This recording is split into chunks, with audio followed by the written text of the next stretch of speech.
Okay, good afternoon. This is part two of the Mexican national era, which is the focuses on the settlement of Texas. I'm going to have to move my face out of the way. Okay, so what's an impresario?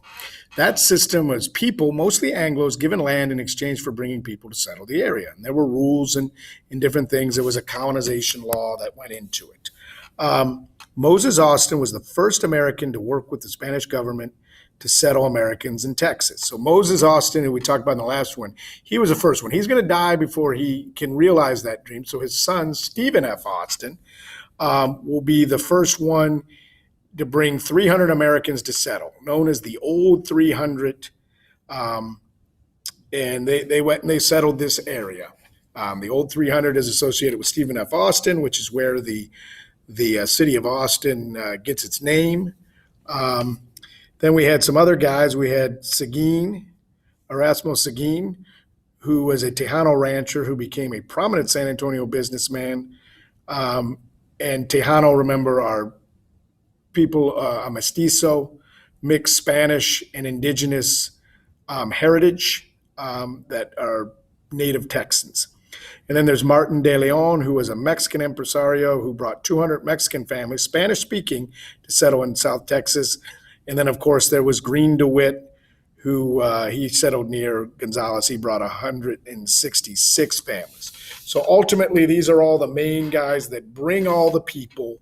And, of course, they're going to get very wealthy out of this and have power in Texas. And that'll lead to problems down the road because when Texas gets its independence, they're going to be kind of the elite of Texas, and they're going to have some problems with Mexico. But at this time, everybody's getting along, and they're getting land in exchange for bringing people to the area. And there were some rules. They had to be Catholic. They had to have good moral character. They had to, and a lot of them just said they would convert to Catholicism, and they never did. Slavery was an issue. Slavery was banned in Mexico, but a lot of people came and brought slaves because they were from the American South during the time of slavery. So that'll become an issue. But at this time, everyone is getting along because Mexico wants to settle the area, and the Anglos want to be in charge of that area. Okay. Then why did they settle? Okay, I got to move my face again. Why did they settle? Well, here are the three main groups and why they settled. I think most of you know from sixth grade and from what we talked about, the European explorers, Spain being one of them, their big thing was gold, God, and glory. Gold were the resources. God was the Catholic missions that they established to spread Christianity. And glory was to secure Spanish control, not if the New World, of the New World. That's a mistake. I'll fix that right now. Oops.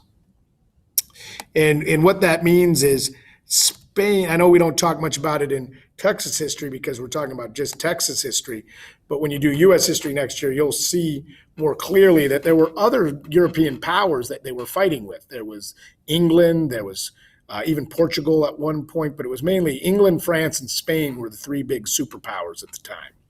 So that was the gold, God, and glory. Mexico, really, their reason for settling Texas was economic. It was an empty land. They wanted to increase population and establish ranches and small businesses. There was a small thing about wanting to protect Mexico City from maybe Native American raids or to have a buffer between them and America, but ultimately it was economic.